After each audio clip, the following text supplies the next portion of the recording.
नमस्कार। Saraswati science online classes में आप सभी का स्वागत है। अब तक हम 5 पाठों का अध्ययन कर चुके हैं और आज हम छठे पाठ का अध्ययन करेंगे। उसमें क्या है, रासायनिक अभिक्रिया एवं उत्प्रेरक यानी केमिकल रिएक्शन एंड कैटलिस्ट, इनका अध्ययन आज हम करेंगे। इसमें हम देखेंगे कि भौतिक और रासायनिक परिवर्तन पदार्थों में किस प्रकार होते हैं और उसमें हम देखेंगे कि रासायनिक जो परिवर्तन होते हैं उनको क्या बोला जाता है और किस प्रकार उनकी हमारे दैनिक जीवन में किस प्रकार हम देख सकते हैं। उनको देखते हैं आगे इसमें।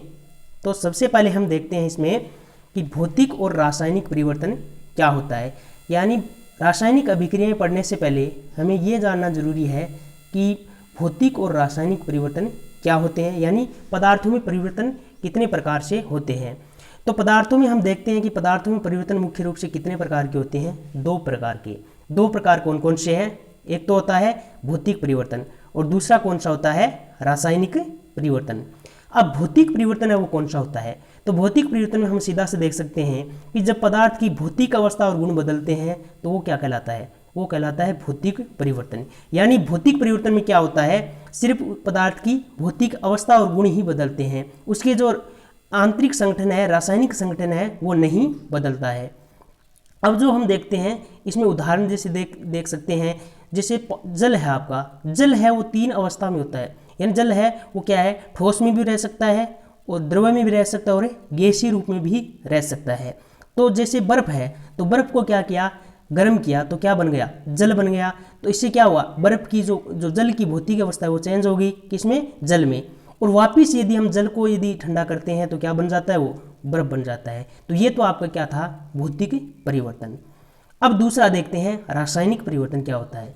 अब रासायनिक परिवर्तन में क्या होता है, पदार्थ के रासायनिक संगठन का परिवर्तन होता है। यानी पदार्थ के जब रासायनिक आंतरिक संगठन में परिवर्तन होता है तो वो क्या कहलाता है, आपका रासायनिक परिवर्तन। अब देखते हैं भौतिक परिवर्तन है, इसमें क्या होता है। अब जो भौतिक परिवर्तन और रासायनिक परिवर्तन है इनमें हम अंतर के रूप में अध्ययन करेंगे इसका। तो सबसे पहले हम देखते हैं भौतिक परिवर्तन, इसमें क्या होता है, भौतिक अवस्था में और गुण में क्या होता है, परिवर्तन। तो भौतिक परिवर्तन में क्या होता है, भौतिक अवस्था और गुण में क्या होता है, परिवर्तन। यानी पदार्थ की भौतिक अवस्था और गुण बदलते हैं तो उसको क्या बोलते हैं, भौतिक परिवर्तन। अब इसमें देखते हैं रासायनिक परिवर्तन में क्या होता है, रासायनिक संगठन में जब परिवर्तन होता है तो वो क्या कहलाता है, आपका रासायनिक परिवर्तन। एक अंतर तो ये हो गया। दूसरा हम देखते हैं कि जो भौतिक परिवर्तन है वो क्या होता है, आपका उत्क्रमणीय होता है। उत्क्रमणीय का अर्थ क्या है, उत्क्रमणीय वो होता है जो क्या है, दोनों साइड में चलता है। यानी जो एक बार चेंज हो गया वापिस उसको पहले वाली अवस्था है उसमें लाया जा सकता है, वो होता है आपका उत्क्रमणीय। अब जो भौतिक परिवर्तन है वो क्या होता है, उत्क्रमणीय होता है। कैसे होता है, जैसे आपकी जो बर्फ है यानी जल की अवस्था है कि बर्फ, अब बर्फ को यदि आप करोगे गर्म तो क्या बन जाएगा, जल यानी द्रव अवस्था में बदल जाएगा। अब वापिस इसको हम क्या करेंगे, ठंडा करेंगे जल को, तो क्या होगा, आपका बर्फ में चेंज हो जाएगा। यानी पहले वो जल में चेंज हुआ द्रव अवस्था में और फिर वापिस इसको ठंडा किया तो किस में चेंज हो गया, ये बर्फ के अंदर। यानी भौतिक परिवर्तन क्या होता है, उत्क्रमणीय होता है। आगे देखते हैं अब जो रासायनिक परिवर्तन है उसमें क्या होता है, रासायनिक परिवर्तन अनुत्क्रमणीय होता है। अनुत्क्रमणीय कैसे होता है कि वो केवल एक ही दिशा में जा सकता है, वापिस उसको पहले वाली अवस्था में नहीं लाया जा सकता। जैसे कार्बन, कोई चीज़ को हम जलाते हैं यानी लगभग आपकी जो पदार्थ है उसमें क्या होता है, कार्बन होता है। जब कार्बन को जलाया जाता है ऑक्सीजन की उपस्थिति में क्या बनता है, आपका कार्बन डाइऑक्साइड गैस निकलती है, वापिस इसको हम इसमें नहीं चेंज कर सकते। तो ये क्या है, अनुत्क्रमणीय। अब देखते हैं तीसरा परिवर्तन। जो भौतिक परिवर्तन है उसमें क्या होता है, नए पदार्थ का निर्माण नहीं होता। क्या है, भौतिक परिवर्तन में नए पदार्थ का निर्माण नहीं होता, केवल उसकी भौतिक अवस्था ही चेंज होती है, उसके गुण ही चेंज होते हैं, वापिस उसको उसी अवस्था में ला सकते हैं। तो क्या है, भौतिक परिवर्तन में नए पदार्थ का निर्माण नहीं होता है, वही पदार्थ चेंज होता रहता है।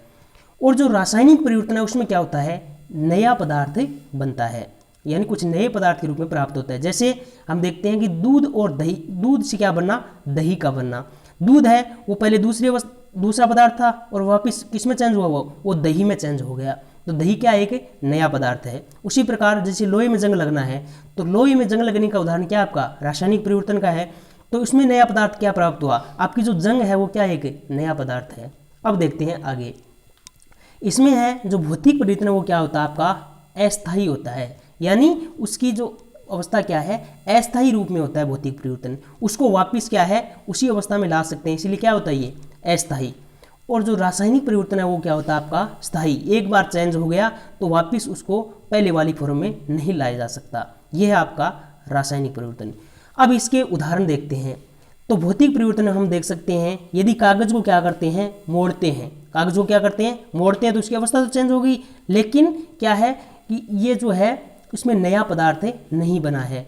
और देखते हैं लकड़ी को क्या करना, तोड़ना, लकड़ी को तोड़ते हैं तो ये भी क्या है भौतिक परिवर्तन है, क्योंकि इसमें नया तो कोई पदार्थ प्राप्त नहीं हो रहा आपको। और देखते हैं मोम का क्या होना, पिघलना, यानी मोम है, मोमबत्ती का जलना अलग है और मोम का जो पिघलना है वो क्या आपका भौतिक परिवर्तन। इसी प्रकार बर्फ का पिघलना है वो भी क्या आपका भौतिक परिवर्तन। ये है भौतिक परिवर्तन के उदाहरण, और भी हम देख सकते हैं कुछ। इसके बाद में देखते हैं रासायनिक परिवर्तन के कुछ उदाहरण, जैसे कागज को क्या करना, जलाना, यानी कागज को मोड़ने वाली जो क्रिया है वो तो क्या होगी भौतिक में, लेकिन कागज को हम जलाते हैं तो क्या है नया पदार्थ के रूप में चेंज हो जाता है वो। और उसके बाद में देखते हैं लकड़ी का जलना, लकड़ी का तोड़ना अलग भौतिक परिवर्तन है, लेकिन जलना क्या है रासायनिक परिवर्तन। उसी प्रकार मोमबत्ती का क्या होना, जलना, मोम का पिघलना तो क्या होता है भौतिक परिवर्तन, लेकिन मोमबत्ती जब जल जाती है तो वो जलती है तो वो क्या होता है रासायनिक परिवर्तन। उसके बाद में आपका दूध से क्या बनना, दही का बनना, ये भी रासायनिक परिवर्तन है। लोहे में जंग लगने का उदाहरण है, ये भी किसका उदाहरण है, रासायनिक परिवर्तन का। ये था आपका भौतिक और रासायनिक परिवर्तन। इसके बाद में हम देखते हैं कि रासायनिक समीकरण क्या होता है, इनके बारे में हम विस्तार से अध्ययन करते हैं। आपका जो रासायनिक समीकरण है वो क्या होता है, पहले देखते हैं कि रासायनिक अभिक्रियाएं क्या होती है। जब रासायनिक परिवर्तन होता है तो उसी को हम क्या बोलते हैं, रासायनिक अभिक्रिया, यानी जब पदार्थ में रासायनिक परिवर्तन होता है तो उसको रासायनिक अभिक्रिया बोला जाता है। अब जो रासायनिक अभिक्रिया है उसको दर्शाने के लिए, यानी रासायनिक अभिक्रिया है उनको प्रदर्शित करने के लिए जिन प्रतीकों का जब हम प्रयोग करते हैं, प्रतीकों के रूप में जब दर्शाते हैं उसको अणुसूत्रों के रूप में, तो उसको हम क्या कहते हैं, उसको कहते हैं रासायनिक समीकरण। तो क्या होता है रासायनिक समीकरण, कि रासायनिक अभिक्रियाओं को प्रतीकों एवं अणुसूत्रों में प्रदर्शित करना ही क्या कहलाता है, आपका रासायनिक समीकरण कहलाता है। यानी रासायनिक अभिक्रियाओं को प्रतीकों एवं अणुसूत्रों के रूप में प्रदर्शित करना ही रासायनिक समीकरण कहलाता है। अब कैसे, जैसे हम देखते हैं एक अभिक्रिया कि कार्बन है उसको ऑक्सीजन की उपस्थिति में जब जलाया जाता है तो क्या प्राप्त होता है, कार्बन डाइऑक्साइड। इनको प्रतीकों के रूप में जब यदि इसको सीधा लिखते हैं हिंदी वाले अक्षर तो क्या हो जाती है कि बड़ी अभिक्रिया के रूप में लिखते हैं, लेकिन इसको शॉर्ट फॉर्म में लिखने के लिए क्या करते हैं, इनके प्रतीक बनाए हुए हैं उनको जब लिखते हैं, जैसे कार्बन को C से और ऑक्सीजन O2, यानी कार्बन और ऑक्सीजन मिलकर क्या बनाया आपका कार्बन डाइऑक्साइड। ये क्या हो गया आपका रासायनिक समीकरण हो गया। यह है आपका रासायनिक समीकरण। अब देखते हैं रासायनिक समीकरण हम विस्तार से पढ़ेंगे कि किस प्रकार रासायनिक समीकरण को लिख सकते हैं, कैसे उनको संतुलित किया जाता है, इन सभी का अध्ययन करेंगे। तो सबसे पहले क्या है कि जो आपका रासायनिक समीकरण है उसमें दो भाग होते हैं। कितने भाग होते हैं, दो भाग।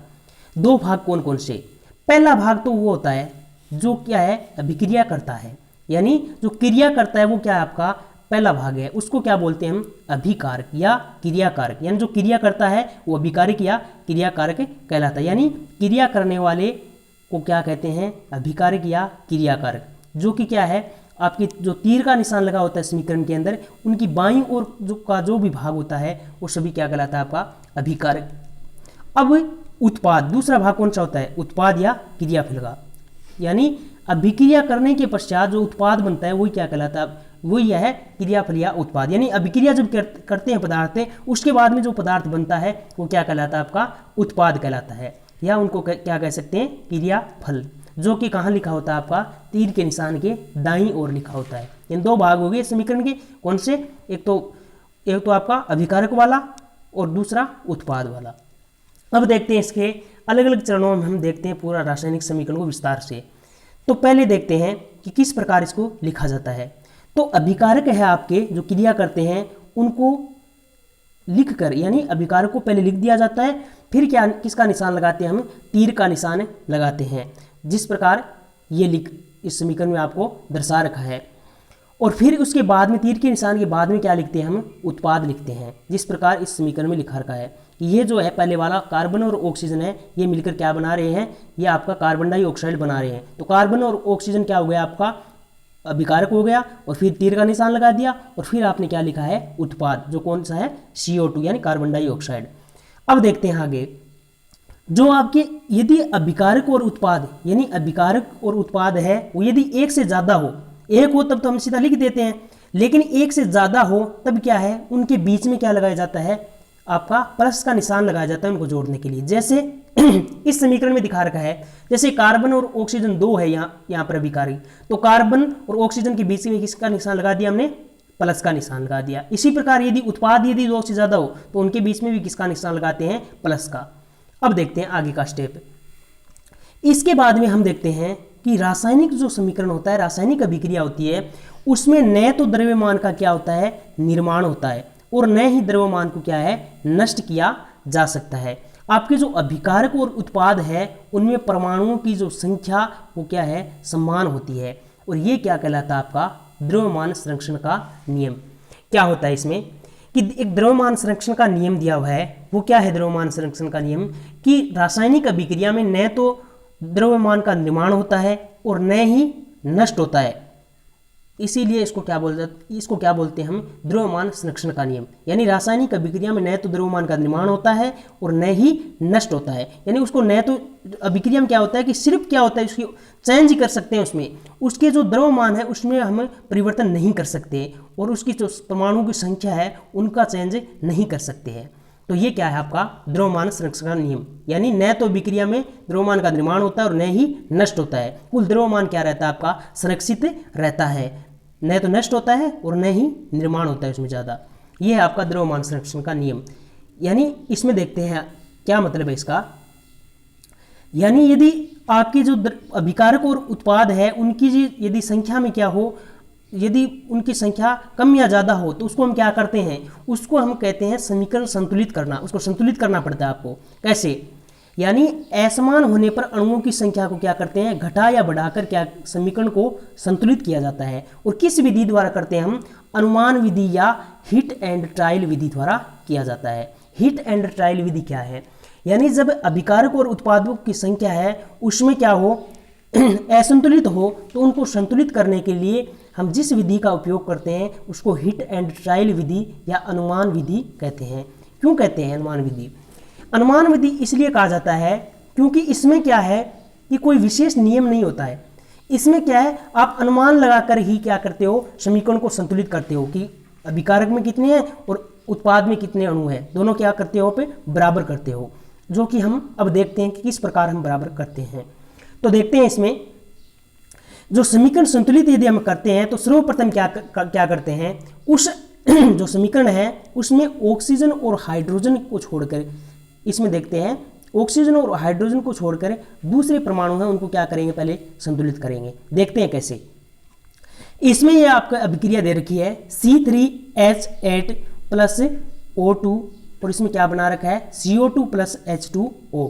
इसमें देखते हैं कि समीकरण आपका संतुलित है या नहीं है। कैसे देखते हैं, आपके जो ये परमाणु जैसे कार्बन है, हाइड्रोजन है, ऑक्सीजन है, इनको देखते हैं कि ये संतुलित है या नहीं, यानी अभिकारक और उत्पाद में क्या होनी चाहिए, संख्या बराबर होनी चाहिए। तो देखते हैं इसमें है या नहीं है। तो सबसे पहले हमें क्या बताया था कि हाइड्रोजन और कार्बन को पहले छोड़ो, पहले दूसरे को देखो। दूसरा इसमें कौन सा है, कार्बन है, तो कार्बन में देखते हैं या इधर 3 है और इस साइड में कितने हैं, 1 है, यानी अभिकारक में तो कितने हैं 3 और इस साइड में कितने हैं, उत्पाद में 1 है। तो क्या है, समीकरण संतुलित नहीं है। तो क्या करेंगे, तो उत्पाद वाले में हम 3 लगा देंगे यहाँ पर। यानी एक चीज़ और देखी जाती है कि इसके नीचे वाले यहाँ जैसे हम यहाँ कार्बन है CO2 ऐसे लिख रखा है, तो ये इस C के नीचे नहीं लिख सकते हम। क्यों, क्योंकि ये जो इसका अणुसूत्र लिख रखा है ये क्या हो जाता है, फिर चेंज हो जाता है, लेकिन इसको चेंज नहीं किया जाता। तो कहाँ लिख सकते हैं हम, इसको लिखने के लिए क्या करते हैं, इसके आगे इधर लगाते हैं 3, इस साइड में लगा सकते हैं, यहाँ पर नहीं लगा सकते। इससे यदि लगाते हैं तो क्या हो जाता है, अणुसूत्र में चेंज हो जाता है, इसमें अणुसूत्र चेंज नहीं कर सकते हैं। देखते हैं इसमें। अब यहाँ पर क्या कितना लगाना है आपको, 3 लगाना है। जैसे ही यहाँ पर 3 लगाएंगे तो यहाँ पर ऑक्सीजन के कितने हो जाएंगे, ऑक्सीजन के हो जाएंगे यहाँ पर 6 हो जाएंगे, और कार्बन तो संतुलित हो गया, लेकिन ऑक्सीजन के कितने हो गए, 6 हो गए। तो इसको संतुलित, ऑक्सीजन के 6 तो यहाँ हो गए, और एक क्या कहाँ पर हो गया, इधर 7 हो गए, और इधर कितने हैं ऑक्सीजन के, सिर्फ कितने हैं, 2 है। तो अब देखो इसको संतुलित करने के लिए हम क्या करते हैं, यहाँ पर क्या लगाते हैं हम, 4 लगाते हैं, तो क्या बन जाता है, इस प्रकार आपको संतुलित कर सकते हैं। देखते हैं इसमें हुआ है या नहीं हुआ है। यहाँ पर कितने हैं कार्बन के, 3, हाइड्रोजन के कितने हैं, 8 है। यहाँ पर देखते हैं ऑक्सीजन के कितने हैं, ऑक्सीजन के 2 हैं, और यहाँ पर ऑक्सीजन के कितने हैं, 2, और कितने हो गए ये, 2 4 6 हो गए।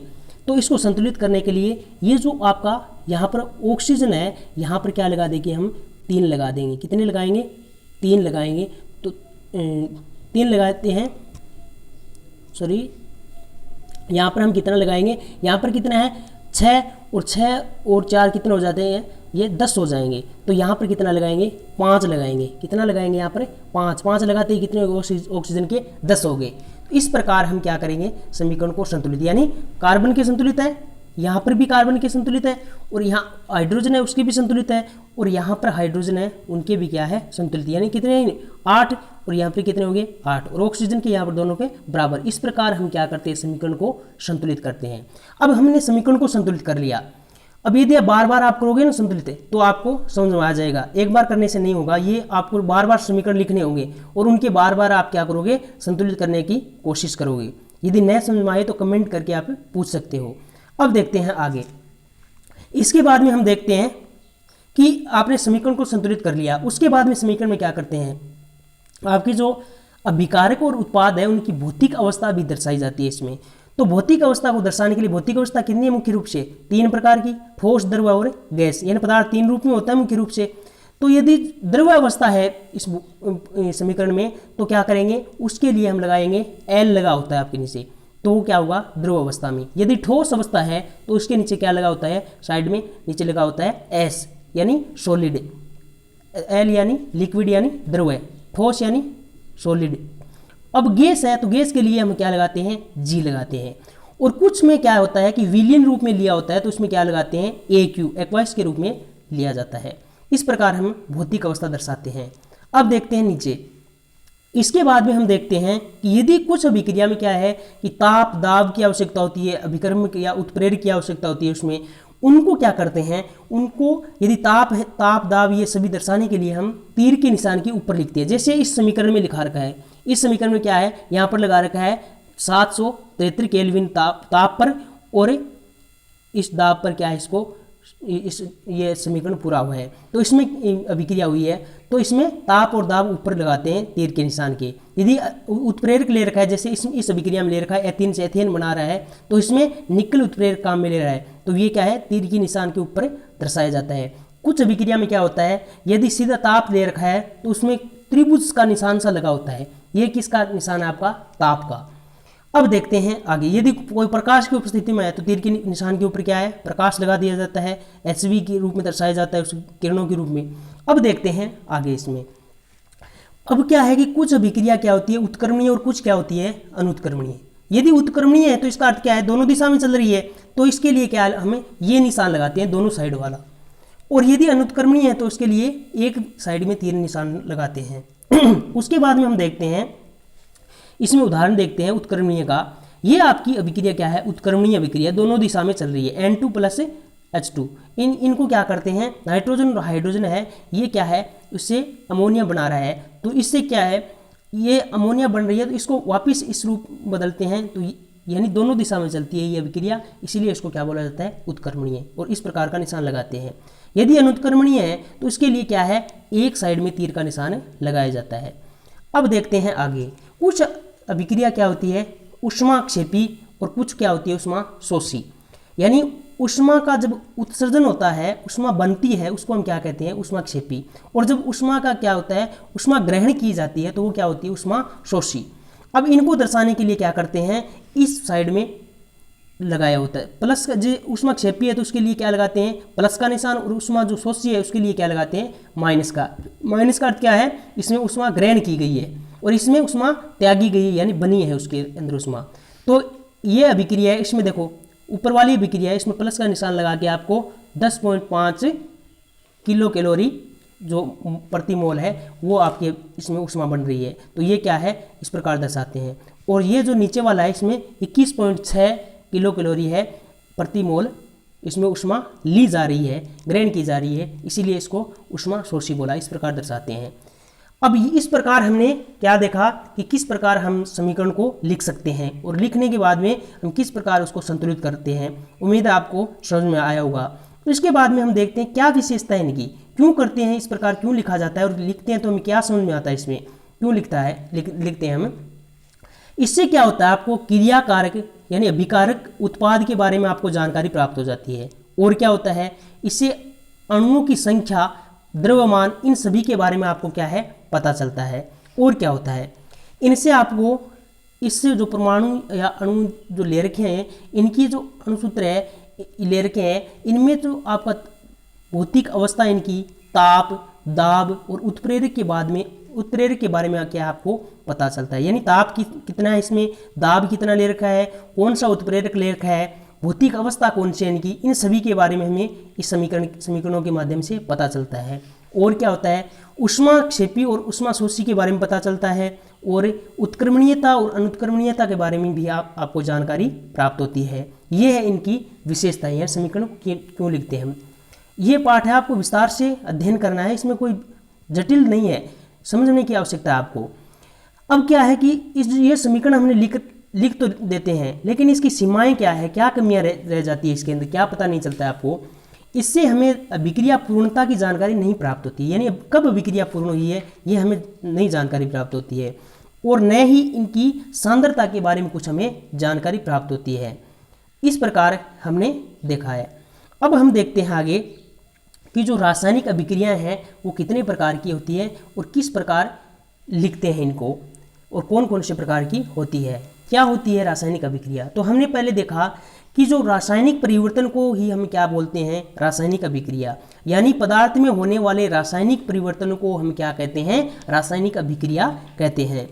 अब जो रासायनिक अभिक्रियाएं हैं उनके दौरान क्या होता है, जो आपकी अभिकारक और उत्पाद है उनका कुल द्रव्यमान क्या रहता है, संरक्षित। ये आपने देख लिया, जिसके कारण हम क्या कर रहे थे, इधर इस साइड में हमने देखा था कि परमाणुओं की जो संख्या है वो क्या बराबर रहती है, इसलिए हमने संतुलित किया था। अब क्या है कि इसका जो द्रव्यमान, कुल द्रव्यमान रहता है अभिकारक और उत्पाद का, वो क्या होना चाहिए, बराबर होना चाहिए, न तो ज़्यादा होना चाहिए और न ही क्या होना चाहिए, कम होना चाहिए।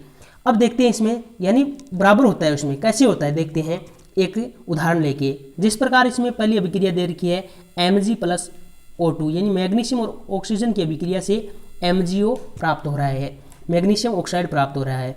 उसी प्रकार एक अन्य उदाहरण लेते हैं, कार्बन और ऑक्सीजन को जब, यानी कार्बन को ऑक्सीजन की उपस्थिति में जलाया जाता है तो क्या प्राप्त होती है आपको, कार्बन डाइऑक्साइड। तो इसमें किस प्रकार हम देखते हैं कि किस प्रकार इसमें द्रव्यमान बराबर रहता है। आपका जो कार्बन है उसका द्रव्यमान कितना होता है, 12 होता है। ऑक्सीजन का कितना होता है, 16 होता है। लेकिन ऑक्सीजन के 2 अणु है इसमें, तो क्या लेंगे 2, यानी 2 से गुणा करेंगे तो कितना हो जाएगा 32, और कार्बन का कितना था 12 और 32 कितने हो गए 44। ये तो थे अभिकारक में। उत्पाद में देखो कार्बन है, कार्बन का हमने देखा कि जो द्रव्यमान है वो कितना होता है 12 होता है, और ऑक्सीजन का कितना होता है, ऑक्सीजन का होता है 16। तो 16 कितने अणु दे रखे हैं, 2 अणु दे रखे ऑक्सीजन के, तो 2 को 16 से गुणा करेंगे तो कितना हो जाएगा 32, और 12 और 32 कितने हो गए 44। इस प्रकार हम देखते हैं कि दोनों का जो अभिकारक और उत्पाद है उसमें कुल जो द्रव्यमान है वो क्या रहता है, बराबर रहता है, संरक्षित रहता है, उसमें न तो नष्ट होता है और न ही बनता है। अब देखते हैं अभिक्रियाओं के बारे में, कौन कौन सी अभिक्रियाएं होती है। अब सबसे पहले देखते हैं कितने प्रकार की होती है, कौन कौन सी होती है। मुख्य रूप से एक होती है आपकी संयुग्मन अभिक्रिया, जिसको संयोजन अभिक्रिया बोलते हैं, योगशील अभिक्रिया बोलते हैं, और योगात्मक अभिक्रिया और योगशील अभिक्रिया के रूप में जाना जाता है इनको। यानी इनको संयुग्मन अभिक्रिया, संयोजन अभिक्रिया, योगात्मक अभिक्रिया या योगशील अभिक्रियाओं के नाम से जानते हैं। इसमें क्या होता है कि 2 पदार्थों का संयोजन होता है और तीसरा नया उत्पाद आपको प्राप्त होता है। दूसरी आपकी वियोजन या अपघटनीय अभिक्रिया, ये क्या होती है, इसमें संयोजन में क्या होता है, दो अभिकारक जुड़कर तीसरा नया उत्पाद बनाते हैं, लेकिन वियोजन इसका उल्टा हो जाता है, अपघटन। क्या होता है कि इसमें एकल अभिकारक टूटकर दो या दो से अधिक नए उत्पादों के रूप में बढ़ जाते हैं, उसको हम क्या कहते हैं, वियोजन या अपघटनीय अभिक्रिया। तीसरी आपकी जो अभिक्रिया वो है विस्थापन अभिक्रिया। विस्थापन में क्या होता है, इसमें होता है कि जो कम दो अभिकारकों में क्या होता है कि जो कम अभिक्रियाशील तत्व है वो अधिक अभिक्रियाशील तत्व को उसके यौगिक से क्या कर देता है, विस्थापित कर देता है, इसलिए इसको क्या बोलते हैं, विस्थापन अभिक्रिया। इसके बाद में आपकी द्विविस्थापन। द्विविस्थापन में क्या होता है, विस्थापन में तो केवल सिंगल था, इसमें क्या होता है कि दोनों अभिकारक एक दूसरे के तत्व क्या करते हैं, एक दूसरे के तत्व है वो क्या कर देते हैं, विस्थापित कर देते हैं दोनों, वो क्या कहलाता है, द्विविस्थापन। उसके बाद में है ऑक्सीकरण अपचयन। इसमें क्या है, ऑक्सीजन और हाइड्रोजन यानी धन विद्युतीय तत्व और ऋण विद्युतीय तत्व के आधार पर इनको अभिक्रियाओं को बांटते हैं। अब एक में तो ऑक्सीजन का निर्माण होता है या ऋण विद्युतीय तत्व का निर्माण होता है, और एक में क्या होता है, धन विद्युतीय या हाइड्रोजन का निर्माण होता है। अब एक है रेडॉक्स। जब ऑक्सीकरण और अपचयन दोनों साथ साथ होते हैं उसको क्या बोलते हैं, ऑक्सीकरण और अपचयन जब साथ साथ होते हैं उसको रेडॉक्स बोला जाता है, रेडॉक्स अभिक्रिया। एक उदासीनीकरण अभिक्रिया, यानी अम्ल और क्षार दोनों मिलकर किसका निर्माण करते हैं, उदासीनीकरण अभिक्रिया का निर्माण। अब सबसे पहले विस्तार से अध्ययन करेंगे संयुग्मन अभिक्रिया। संयोजन अभिक्रिया क्या होती है, तो संयोजन अभिक्रिया के बारे में हमने देखा कि जब वह अभिक्रिया जिसमें दो या दो से अधिक अभिकारक जुड़कर नया उत्पाद बनाते हैं उसको क्या बोला जाता है, संयुग्मन अभिक्रिया। क्या होती है, नाम से ही पता चला है, संयुग्मन या संयोजन यानी संयोजन होना, संयोग होना या योग होना, ये क्या कहलाता है, संयुग्मन या संयोजन अभिक्रिया। यानी दो या दो से अधिक अभिकारक जुड़कर नया उत्पाद बनाते हैं उसको क्या बोला जाता है, संयुग्मन या संयोजन अभिक्रिया। अब इसमें देखते हैं कैसे। जिस प्रकार कोई ए पदार्थ है और बी है, दोनों अभिकारक मिलकर क्या बना रहे हैं, तीसरा नया जुड़कर क्या बना रहे हैं, तीसरा नया उत्पाद ए बी बना रहे हैं। यानी दोनों अलग अलग थे, ये दोनों जुड़कर एकल उत्पाद बना रहे हैं नया। देखते हैं इसमें उदाहरण के रूप में, जैसे कोयले का दहन होता है, किसका, कोयले का दहन, ये किस में आता है, संयुग्मन या संयोजन अभिक्रिया में आता है। जैसे हम देखते ये अभिक्रिया क्या है कि इस प्रकार दर्शा रखी है, तो ये रियल में इस प्रकार होती है, इसको प्रतीकों के रूप में दर्शा रखा है। जैसे कोई भी चीज़ है, पदार्थ है, उसको जलाते हैं, उसमें क्या होता है, कार्बन, तो इसमें कार्बन दर्शा रखा है। कार्बन और ऑक्सीजन की उपस्थिति में जलता है, तो कार्बन और ऑक्सीजन मिलकर किसका निर्माण कर लिया, कार्बन डाइऑक्साइड का। संयोजन अभिक्रिया में क्या होता है कि दो अभिकारक जुड़ते हैं और तीसरा नया उत्पाद बनाते हैं, तो इसमें क्या है, कार्बन और ऑक्सीजन मिलकर क्या बना रहे हैं, कार्बन डाइऑक्साइड। इसी प्रकार दूसरा हम देखते हैं कि मैग्नीशियम के फीते का जब दहन होता है तो क्या होता है, मैग्नीशियम किसकी उपस्थिति में जलता है, मैग्नीशियम का फीता ऑक्सीजन की उपस्थिति में, तो मैग्नीशियम और ऑक्सीजन मिलकर किसका निर्माण कर लिया, मैग्नीशियम ऑक्साइड का। इसी प्रकार हम देखते हैं एक अन्य अभिक्रिया है एथीन का हाइड्रोजनीकरण। इसमें क्या होता है, एथीन होती है, ये आप यदि 8वां पाठ होता तो उसमें विस्तार से हम अध्ययन करते, लेकिन अब की बार हटा दिया गया है, उसमें विस्तार से अध्ययन करते। इसमें क्या है कि एथीन है वो एक हाइड्रोकार्बन है। एथीन क्या करता है, हाइड्रोजन के यानी हाइड्रोजनीकरण क्या होता है कि हाइड्रोजन जब इसके अंदर मिलाया जाता है, यानी एथीन और हाइड्रोजन प्लस में क्रिया करके क्या बनाते हैं, निकल उत्प्रेरक और 473 केल्विन ताप पर और 100 एटीएम दाब पर ये क्या बनाते हैं, एथेन बनाते हैं। मतलब क्या हुआ कि एथीन और हाइड्रोजन मिलकर क्या बनाया, एथेन। यानी इसमें क्या हुआ, हाइड्रोजन और एथेन का क्या हुआ, संयोजन हुआ है, और तीसरा नया उत्पाद कौन सा बना लिया इसने, एथेन। इस प्रकार हम समझ सकते हैं कि दो अभिकारक जुड़कर तीसरा नया उत्पाद बनाते हैं एकल, उसको क्या बोला जाता है, संयोजन अभिक्रिया। इस प्रकार इसमें क्या होता है कि इसमें परिभाषा भी पूछी जा सकती है और आपको अभिक्रिया भी दी जा सकती है कि ये कौन सी अभिक्रिया है, या सीधा पूछा जा सकता है कि इनका उदाहरण लिखो। अब देखते हैं आगे। अब है आपका विस्थापन अभिक्रिया। विस्थापन अभिक्रिया में क्या होता है, विस्थापन अभिक्रिया में क्या होता है कि वह अभिक्रिया जिसमें अधिक अभिक्रियाशील तत्व है कम अभिक्रियाशील तत्व को क्या कर देता है, विस्थापित कर देता है, उनको हम क्या बोलते हैं, विस्थापन अभिक्रिया। तो विस्थापन अभिक्रिया क्या होता है, सीधा सा हम साधारण रूप से समझ सकते हैं।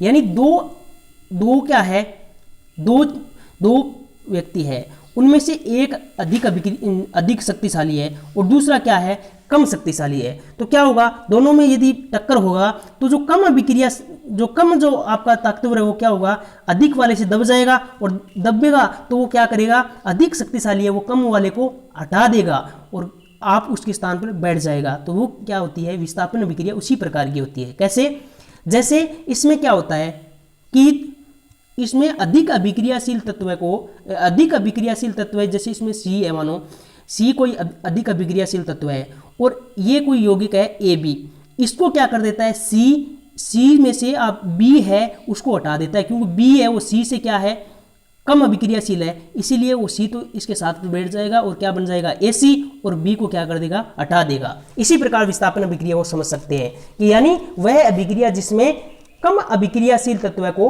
अधिक अभिक्रियाशील तत्व विस्थापित कर देता है, ये विस्थापन अभिक्रिया कहलाती है। इसका उदाहरण देख सकते हैं।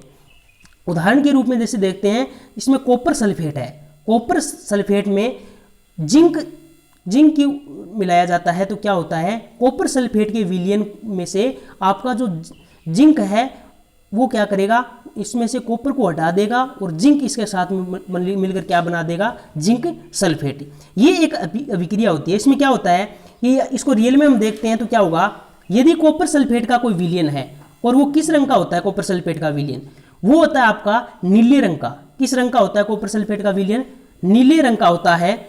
और जब इसमें हम क्या करते हैं, नीले रंग के विलयन में आप जिंक मिलाओगे तो जिंक के टुकड़े के रूप में डालोगे तो क्या होगा, इसमें कुछ समय बाद ये आपका जो नीला रंग है वो क्या हो जाएगा, गायब हो जाएगा।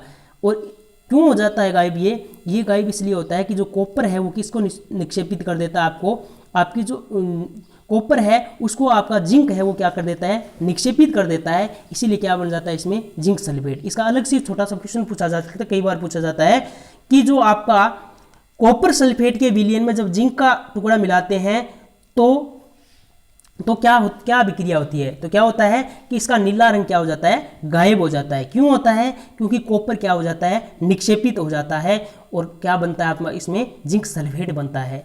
अब देखते हैं इसमें कि क्यों विस्थापन, ये क्यों हटाता है इनको, क्या कारण है इसका, और कौन कौन से हटा सकते हैं और कौन कौन से नहीं हटा सकते हैं। देखते हैं इसमें, इसकी क्या है, एक आप ट्रिक के रूप में याद कर सकते हो इसको, अधिक अभिक्रियाशील और कम अभिक्रियाशील तत्व को एक ट्रिक के रूप में याद कर सकते हो। कैसे, पोसो के में जिया लड़ा, इसको लड़ा के रूप में बोल सकते हैं, लड़ा हा कॉपर मर्सी, यानी इसमें किस प्रकार ट्रिक याद कर सकते हो, पोसो के में जिया लड़ा हा कॉपर मर्सी, और लास्ट में क्या लिखना है आपको, गो लिखना है। यानी पो का क्या बना, पोटेशियम, सो का क्या बना, सोडियम, इसका इस प्रकार क्रम से लिखना आपको। के का क्या बना, कैल्शियम, मैं का मैग्नीशियम, जी का जिंक, और आ का आयरन, लेड का लेड है, लड़ा यानी लेड, और हा यानी हाइड्रोजन, कॉपर यानी कॉपर, और मर यानी मरकरी, सी यानी सिल्वर, गो यानी गोल्ड या सोना। इस प्रकार आप याद कर सकते हो इनको। यानी इसमें क्या है, ऊपर वाले जो तत्व है वो अधिक अभिक्रियाशील है और नीचे वाले क्या है, कम अभिक्रियाशील। तो यदि कोई अभिक्रिया इसमें बनेगी तो जो नीचे वाले तत्व है उनको ऊपर वाले तत्व है वो क्या कर सकते हैं, विस्थापित। जिस प्रकार अब इस अभिक्रिया में आपने देखा था कि जो आपका जो कॉपर था, क्या था, कॉपर, वो नीचे है और आपका विस्थापित इसको कौन कर रहा था, जिंक। क्यों, क्योंकि जिंक क्या है, अधिक अभिक्रियाशील है, ये ऊपर है इसमें। इस प्रकार आप समझ सकते हो। इसके बाद में हम देखते हैं द्विविस्थापन अभिक्रिया। क्या होती है द्विविस्थापन अभिक्रिया। अब देखो, जो विस्थापन अभिक्रिया थी उसमें हमने क्या देखा कि एक कम अभिक्रियाशील तत्व है उसमें से अधिक अभिक्रियाशील तत्व है उसको विस्थापित कर देता है। लेकिन इसमें क्या होता है, दोनों का आदान प्रदान होता है, उसमें दोनों विस्थापित करते हैं। इसमें कैसे, वह अभिक्रिया जिसमें दो अभिकारक के परमाणु या परमाणु का समूह आपस में क्या हो जाता है, विस्थापित होते हैं, उसको हम क्या बोलते हैं, द्विविस्थापन अभिक्रिया। यानी नाम से पता चलता है दोनों को क्या हो रहा है, विस्थापन। यानी वह अभिक्रिया जिसमें दो अभिकारक के परमाणु या परमाणुओं का समूह आपस में क्या होते हैं, विस्थापित होते हैं, इसको हम क्या बोलते हैं, द्विविस्थापन अभिक्रिया। अब इसमें देखते हैं, जैसे उदाहरण के रूप में दोनों का विस्थापन कैसे होता है। जैसे कोई ए बी कोई अभिकारक है और दूसरा कौन सा है, सी डी। तो इसमें क्या होगा, ए वाले के साथ तो डी जुड़ जाएगा और जो C है उसके साथ क्या जुड़ जाएगा, B, यानी दोनों को क्या हो रहा है, आदान प्रदान हो रहा है, दोनों आपस में विस्थापित हो रहे हैं। जैसे इसमें उदाहरण ले रखा है आपका, इसमें है कॉपर सल्फेट, यानी कौन सा, कॉपर सल्फेट, और क्या मिलाते हैं, सोडियम हाइड्रोक्साइड, यानी कॉपर सल्फेट के विलयन में जब सोडियम हाइड्रोक्साइड मिलाया जाता है तो क्या हो जाता है, आपका कॉपर हाइड्रोक्साइड बनता है और प्लस में सोडियम सल्फेट बनता है। इस प्रकार क्या हुआ, इसमें देखते हैं जो कॉपर है वो तो किसके साथ जुड़ गया, हाइड्रोक्सिल आयन के साथ, और इसमें क्या बन गया, कॉपर हाइड्रोक्साइड। और जो आपका सोडियम है उसके साथ क्या जुड़ा है, सल्फेट आयन जुड़ा है, तो इसमें क्या हो गया, आयनों का आदान प्रदान हो गया। इस प्रकार हम देख सकते हैं द्विविस्थापन में। दूसरा उदाहरण लेते हैं एक, जैसे आपकी एक है सिल्वर नाइट्रेट AgNO3 प्लस में पोटेशियम क्लोराइड यानी KCl, दोनों ने मिलकर किसका निर्माण किया, आपका सिल्वर क्लोराइड और प्लस में पोटेशियम नाइट्रेट। यानी इसमें क्या हुआ, दोनों का आदान प्रदान कैसे हुआ, पहले था आपका सिल्वर नाइट्रेट, फिर नाइट्रेट के स्थान पर क्या आ गया, आपका क्लोरीन आ गया और क्या बन गया, सिल्वर क्लोराइड। और इसमें पोटेशियम क्लोराइड है, उसमें क्या हुआ कि जो आपका पोटेशियम है उसके साथ क्या जुड़ गया, आपका नाइट्रेट। इस प्रकार दोनों का क्या हुआ, दोनों आयनों का क्या हुआ, आदान प्रदान हो गया। ये है आपकी द्विविस्थापन अभिक्रिया। अब इसके बाद में हम देखते हैं अपघटनीय अभिक्रिया। अपघटनीय या विस्थापन अभिक्रिया का क्या हो सकता है, जो आपका संयोजन अभिक्रिया थी, संयोजन अभिक्रिया में क्या था, दोनों जुड़ रहे थे, संयोग हो रहा था। अपघटनीय अभिक्रिया में क्या हो जाता है, संयोग के बदले क्या हो जाता है, वियोग, यानी उसका विस्थापन हो जाता है, दोनों टूट जाते हैं। कैसे देखते हैं, यानी ये संयोजन की क्या होती है, विपरीत होती है, उल्टी होती है उसकी अपघटनीय अभिक्रिया या विस्थापन। जो आपकी वियोजन अभिक्रिया, ये विस्थापन नहीं है, ये क्या है, इसका वियोजन है। ठीक है, अब देखते हैं इसमें वह अभिक्रिया जिसमें एक अभिकारक अपघटित या टूटकर क्या करता है, दो या दो से अधिक उत्पाद में बदलते हैं, उसको क्या कहते हैं, अपघटनीय अभिक्रिया। अपघटन का अर्थ होता है टूटना, यानी वह अभिक्रिया जिसमें एक अभिकारक अपघटित या टूटकर दो या दो से अधिक उत्पाद बनाते हैं, उसको क्या कहते हैं, अपघटनीय या विस्थापन अभिक्रिया कहते हैं। इसमें उदाहरण के रूप में देख सकते हैं, उस संयोजन का उल्टा होता है। इसमें क्या होता है, ये क्या है, एक अभिकारक है कोई, और ये टूटकर क्या बन जाता है, दोनों में बंट जाता है, दो अलग अलग रूप में बंट जाता है AB के रूप में। यह है आपकी अपघटनीय अभिक्रिया। अब जो आपकी जो अपघटनीय अभिक्रिया है यह क्या होती है, 3 प्रकार की मानी जाती है मुख्य रूप से। 3 प्रकार कौन कौन से इसमें 3 प्रकार आपके हैं। सबसे पहला है आपका विद्युत के द्वारा जब अपघटन होता है तो वो कौन सी अभिक्रिया होती है, विद्युत अपघटनीय। यदि ऊष्मा के द्वारा अपघटन होता है तो वो कौन सी होती है, ऊष्मीय अपघटनीय। और यदि प्रकाश के द्वारा अपघटन होता है तो वो कौन सी होती है, प्रकाश अपघटनीय। देखते हैं कैसे। पहले देखते हैं विद्युत अपघटनीय, यानी इसमें क्या होता है कि यौगिक वो गलित अवस्था में क्या करते हैं, विद्युत धारा प्रवाहित की जाती है यौगिक के अंदर, और क्या हो जाता है, इसका अपघटन हो जाता है। कैसे, यानी वह अभिक्रिया, इसको परिभाषा कैसे लिख सकते हैं, वह अभिक्रिया जिसमें विद्युत के द्वारा अपघटन होता है उसको विद्युत अपघटनीय अभिक्रिया कहते हैं। कैसे, जिस प्रकार ये जो आपका जल है इसमें यदि विद्युत धारा प्रवाहित करते हैं तो हाइड्रोजन और ऑक्सीजन गैस के रूप में क्या हो जाती है, अलग हो जाती है ये, और इस यानी विघटन हो जाता है जल का हाइड्रोजन और ऑक्सीजन के रूप में। किसके द्वारा हुआ, ये विद्युत के द्वारा। जब जल के अंदर विद्युत धारा प्रवाहित करते हैं तो हाइड्रोजन और ऑक्सीजन क्या हो जाती है, अलग अलग हो जाती है, टूट जाती है, हाइड्रोजन और ऑक्सीजन के रूप में जल। ये होता है आपका विद्युत अपघटनीय। दूसरा उदाहरण देख सकते हैं, जैसे आपका सोडियम क्लोराइड है। सोडियम क्लोराइड में हम जब विद्युत धारा प्रवाहित करते हैं तो ये क्या होता है, सोडियम और क्लोरीन आयन के रूप में क्या हो जाता है, टूट जाता है। सोडियम अलग हो जाता है और क्लोरीन क्या हो जाती है, अलग हो जाती है। ये किसके द्वारा हुआ, विद्युत के द्वारा। यानी जब सोडियम क्लोराइड के विलयन में हम विद्युत धारा प्रवाहित करते हैं, करंट लगाते हैं, विद्युत छोड़ते हैं उसमें, तो सोडियम और क्लोरीन क्या हो जाती है, अलग हो जाती है, टूट जाती है, सोडियम और क्लोरीन के रूप में। अब दूसरा है आपका ऊष्मीय अपघटन। अब इसमें तो था विद्युत के द्वारा अपघटन, विद्युत उसको अलग अलग तोड़ रही थी। अब है आपका ऊष्मा के द्वारा, यानी वह अपघटनीय अभिक्रिया जिसमें ऊष्मा के द्वारा अपघटन होता है तो वो क्या कहलाता है, ऊष्मीय अपघटन अभिक्रिया।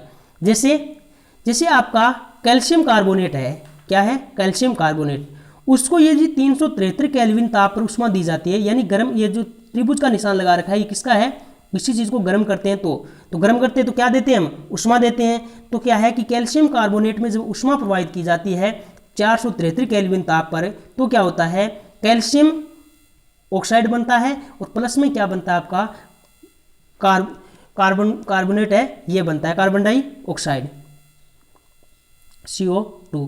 अब देखते हैं इसमें आगे, ये थी आपकी ऊष्मीय अपघटनीय अभिक्रिया। अब है आपकी प्रकाश अपघटन क्या होता है। ये तो थी ऊष्मा के द्वारा अपघटन। अब हम देख सकते हैं प्रकाश अपघटन क्या होता है। प्रकाश अपघटन में क्या होता है कि प्रकाश के द्वारा जब अपघटन किया जाता है तो क्या होती है, प्रकाशीय अपघटन अभिक्रिया। यानी प्रकाशीय ऊर्जा के द्वारा जब कोई पदार्थ में अपघटन होता है तो प्रकाशीय अपघटन अभिक्रिया कहलाती है, या कह सकते हैं वह अभिक्रिया जिसमें प्रकाश के द्वारा अपघटन होता है तो प्रकाशीय अपघटन अभिक्रिया कहलाती है। जैसे हम देखते हैं, ये आपका हाइड्रोजन ब्रोमाइड है, उसमें जब प्रकाश प्रवाहित की जाती है, प्रकाश की वेव दी जाती है तो क्या होता है, हाइड्रोजन अलग हो जाता है और ब्रोमाइड है, ब्रोमीन है, वो क्या हो जाती है आपकी अलग हो जाती है। इस प्रकार हम देख सकते हैं कि ये अपघटनीय या विस्थापन अभिक्रिया होती है। अब इसमें क्या है कि हमने अलग अलग प्रकार से पढ़ी, कौन सी, संयोजन, वियोजन यानी अपघटनीय, और कौन सी पढ़ी, विस्थापन और द्विविस्थापन अभिक्रिया। और अन्य जो है वो अगले वीडियो में पढ़ेंगे और उत्प्रेरक के बाद में पढ़ेंगे। अब जो पढ़ाया है वो मैं उम्मीद करता हूँ आपका समझ में आया होगा। यदि नहीं समझ में आए कोई पॉइंट तो आप दोबारा से कमेंट करके पूछ सकते हो। थैंक यू, धन्यवाद।